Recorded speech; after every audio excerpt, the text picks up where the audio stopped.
We're going to dive into one of my previous BRRRR deals, and this was a duplex of mine in southern New Jersey. And hopefully this helps out with new people. When I was doing the BRRRR, there was a lot of confusion of the right steps or pecking order. I felt that this was the best way to prevent leaving $10, $20, $30,000 into a deal, because if you're leaving that type of money into a deal, in my opinion, it's not a traditional BRRRR, because the goal is to have infinity returns and not leaving any money into the deal. You can do that with an FHA home loan, a conventional loan, even an investment loan, if you're leaving that type of money in. But if we go through the BRRRR, I'm going to show you some hopefully guideposts that you can use and insert into what you may be already doing or not doing, and steal some things here, because I think they're very valuable. More so on the preventative side of getting the wrong number on the back end when you're at the closing table and your expectations are a specific number and you're extremely short of the number. So let's go through some things that I will do in this example of a duplex that we purchased in Blackwood. So the scenario was a seller. This was a tip from my barber, actually. So he told me that the seller was older. One of the people he was getting, he cut his hair, was a tenant who was leaving. Lady was ready to sell. She's owned the property for 20 plus years, former realtor. And lady was super chill. She really just wanted a specific number. And I called her up, told her I'd like to see the property with her. She told me she wanted $65,000. So as I knew what number she wanted, I did some math before going there. And it's very like back of the napkin math. What I did was look at comps in the area. And at the time I didn't really know comps too well, but I figured comps between 150 to 160 was what I was coming up with. So I knew this was about the fourth or fifth BRRRR I've ever done. I needed to comp out around 160 if 75% of the loan I'm going to get would be $120,000. Now, around this time, I knew I wasn't getting 120. I was getting somewhere in the 104 range. So I started coming up with this little quick formula of saying 65% net back would go back into my pocket. So instead of being an extremely wizard with my numbers, I said 65% of the ARV was what I would net back. With it being netted back to me, the renovation, the purchase, interest, all the other little details have to fit into the 65 net back. So going through this scenario, I remember saying, it's 160, 104 is my net back. So now I have to make sure that I purchase it and renovate it at 104 to make sense, okay? So we're starting off here. Lady says 65,000. I go out there and I say, 104 is in my head. Between the purchase and the reno, can I fit $39,000 into the renovation of this property? So go out to the property, do my thing. And when I walk it, I ballpark it in my head saying, you know what? Can I fit this number, this $39,000 into the project? Yes or no? Maybe, maybe not. So right here, unit one, you'll see the breakdown. It says, this was my contractor, broke the whole thing down. For unit one was $7,000 for a new roof, paint the outside, install plumbing, all these things. So he came in at $36,000. So ultimately, if I purchased it at the $65,000 number before, plus this 36, I'm right at the BRRRR number, okay, the 65,000, and that's at the ARV of 160. So I had to fine tune a couple things. One, the purchase price could not be 65,000, and the second thing is the renovation number. I'm going to have to also do unit two. So this was for unit one. The good thing is unit two, all it needed was paint on the interior and a new carpet. The kitchen was done. Everything was in good shape. Just had to repaint the kitchen cabinets, the walls, and do some new carpet, okay? Now, I tweaked this number. So I basically gave, my contractor has several jobs. So for me to negotiate with him, I had a lot of negotiating power. So it wasn't my one-off job. So I asked him to do me a favor. Could you do both properties at $38,000? He agreed to doing it. We modified this reno. So I knew that if I could capture the property at $55,000 and with the renovation costs, I could fit everything into that 104 number. Remember, this is just ballpark math, making sure the deal makes sense. I'll tweak all the numbers as we go along, as I buy the property. But in order to do so, one, I had to do a couple things: get the reno and get the lady down. Got the lady down to $55,000. However, the purchase price was all in at $57,000. Okay, so buying it, there was transaction costs with the title company, various things I had to do. I had to prepay my taxes, water and sewer. So it was about $57,000 on the first HUD, which I call the pre-refi HUD, and I will show you that.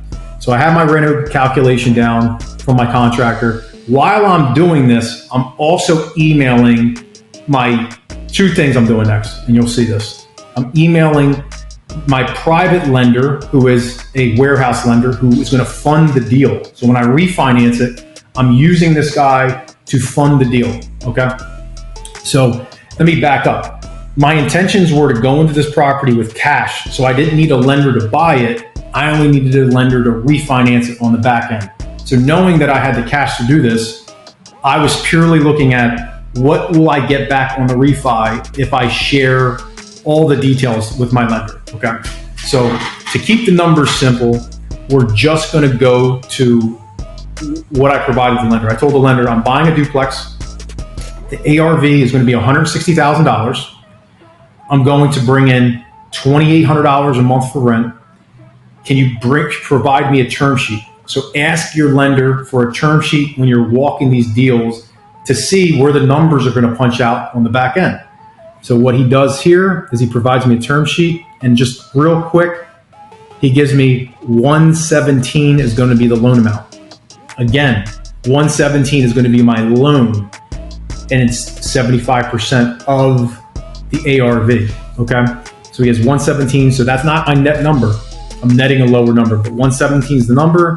There's a 2% origination fee on the back end, which is going to be eaten up from my, as I said, from the 75%, 2% of it's going to come off.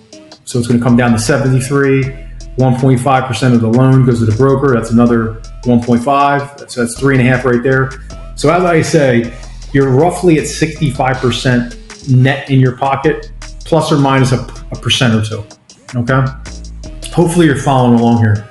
This is the term sheet. The next thing I do, especially on my first 5 properties, I'm in a position after about 10 to 15 where my appraiser I was so cool with, simply shoot him a text with the address and say, hey, do you think this property would appraise when I'm done the renovation at this number?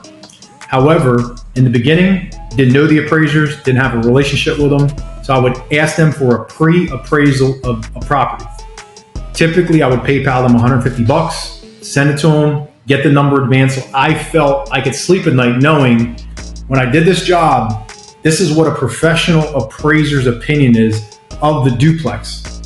So he told me the same thing, Mario, you can get between 160 to 165 on it. Okay.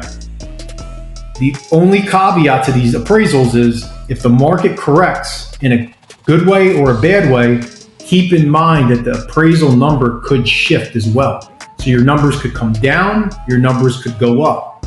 If it goes up, it benefits you. If it goes down, it hurts you. So really understand the trend of where the market's at. And if the market's in a down market, I would predict that the ARV is going to come down anywhere between 10 to 15%. So you're going to have to buy it 10 to 15% and make it work.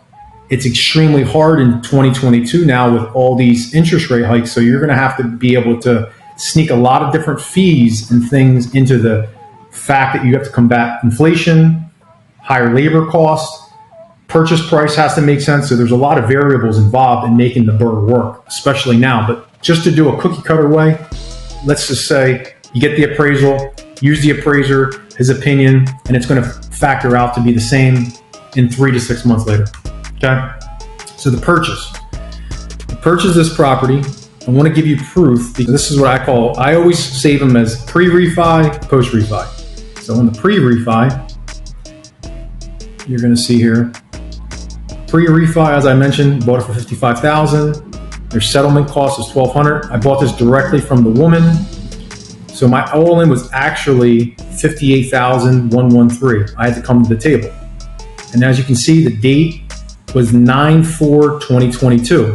You're going to see how quickly I was able to mow through this thing and actually get the money back. That's the name of the game. If you want to be great at the BRRRR and scaling, you have to get in and out of these jobs, get tenants in place, lease them out, and move, okay? So you went through the purchase, 58,000 proof. We got 9/20/22. Let's see how quick I was and how good I am.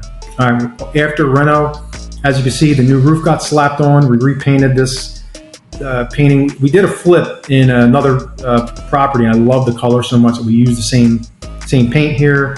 And then we replaced some windows, did a front door, actually did some nice little walkway here. So do the renovation. Next thing is getting a lease. So we actually have a VA tenant in the front unit where we were able to get, let's see, this is $1,275 for one of the tenants. So they paid us $15,300 over the course of a year. So we make sure we get 2 leases done now. We get 2 tenants in place, and then now it's time to start marinating our conversation again with the lender. So we call up the lender. At the time I had Stephen Grupp. Shout out to Stephen Grupp. He was an amazing lender of mine. He wound up being a broker and did a great job, man. I gave him all this information, leased it out. And really, when you're at the refinance process, have to make sure these critical things are in play so you don't get screwed. Because believe me, I've missed a couple of these things. 3 to 6 month seasoning period. Find a lender who finds in that box. Typical warehouse lenders are gonna work with you. I like the 3 month seasoning because as you get more experience, you can get in and out of jobs. You know how to buy them correctly. But typically, especially in the beginning, they want 6 months of seasoning to see that you do have them leased out, you have everything correctly in order, and the property really, it appraises accurately, okay? 720 credit score. I can't stress this enough in the beginning. Have a 720 credit score, clean up your credit. I would suggest being at 800 in down markets, being at 800, but 720 is usually a pretty good place to be. Tenants in place, I mentioned that earlier. When you start the refi process, you can't refinance without tenants, so you need tenants in place. You have to have the leases to provide for the banks, and then bank deposits to reflect the leases, okay? The leases can't say 1,000 and you're depositing 800. You got to make sure the leases, security deposit in the bank account, okay? Refi process. Now the underwriter has all this information. So they have the property profile, they have all the details. The appraiser is going to go out there, take pictures, and get this thing appraised. Remember, you got to pre-appraise from appraiser. Doesn't mean it's the same appraisal. It would be nice if it was, but you may not have the same appraisal. But at least you have protection knowing that a professional appraiser looked at this property and underwrote it for you, okay? So then you're going to go to closing now. This is the closing table. All those boxes were checked off. Same property. This was refinanced in March 16th of 2021. So we had to, I think that's a little longer than my usual one. So we have, what did it take me? 4 months? 7 months to do this. So it was a duplex. But the positive thing was I cash flowed and got to keep the cash while I was refinancing it. So you should factor that as well into the equation. So when I look at, did I leave money into the deal? Say there was a time where I had to bring $1,000 or $5,000 to the closing table if I needed to, or if I was short. Technically, you're not short because if you have a tenant in place paying you rent, just deduct that or add it to what you made, because that's a plus, okay? So I'm going to show you. So this is the post refi here. Post refi is, see, settlement charges $16,000. The principal on the loan is $117. It's exactly the same. It's crazy. It's the same number as he gave me in the term sheet. As I mentioned, getting a term sheet is so important. It comes back exactly the same freaking way. So $117. You prepay your city taxes. So be mindful of this. This is how I come up with my 65% number net. When you're like, oh, how the hell do you come up with 65% number net? Okay, well, because of this. I'm getting shaved here, $1,100 here for the city taxes, and I'm getting cut down here 16 grand. So the 117 is essentially I'm getting cut 16 off, 1,000 off. So they do the math. I'm only getting 102 back. Like I said, what did I say earlier? 104 when I did 65 off. So it's 2,000 lower than what I said I was going to get. And as you go down here, you will see this is the summary of all the details of the origination charge, $2,200. The tax service, like I said, the taxes, property taxes, short interest. There's they're prepaying interest here. Principal and insurance reserve, so they're saving a reserve to keep it. They do give it back to you. The broker fee, $1,700 to my boy Stevie Grubb. And then title services, $2,500. They usually prepay that in advance. Recording fees, all these details. So I was $2,000 light on the number, the closing. So at the end of the day, I collected the 2 tenants rent. As we mentioned, I collected the $1,250 and the other tenants rent. So having them free and clear for, I believe, about 3 to 4 months, it offset being short $2,000.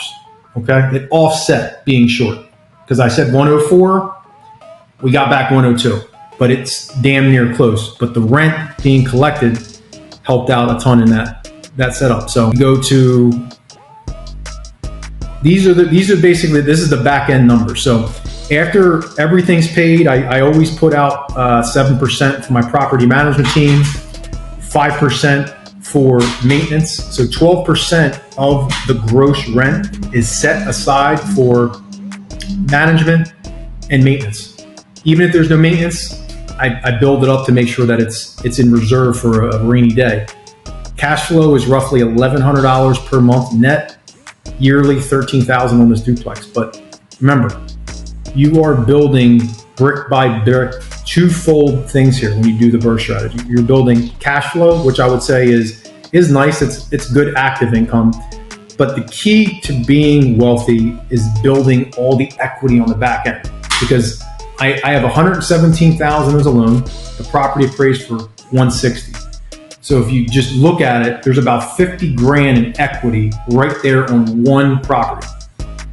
So picture doing it the second time, third time, fourth time, fifth time, sixth time, up to 10 times. So if you have 50 grand in equity on your average deal and you do, say, 10 deals a year, okay? You could do 10 a month, but 10 a year. That's $500,000 in equity that you would accumulate instantly out of thin air, not counting the active net income that you created as well. So this is more about the long-term wealth versus short-term gain. Short-term gain is in the fix and flips, is in the wholesaling. It is not instant gratification. This is not a sexy business to be in. However, it's going to be sexy when you refi 2 to 3 times in your life and you're making $8 to $10 million tax-free like that, and you can live off of it. So look at this thing as building your retirement, your nest egg, but this is totally long-term wealth, Hopefully this helped clear the air on the BRRRR step-by-step. Rewatch the video, but I wholeheartedly think this is one of the better ways to learn the investment game. I mean, doing seller finance and subject to is my favorite way of doing it, but the BRRRR is something that you have to keep in your tool belt as far as being able to do deals and understanding the concepts, knowing how it works with lenders, and really to be able to scale in another route long term. It's the long-term strategy. Okay? Best of luck.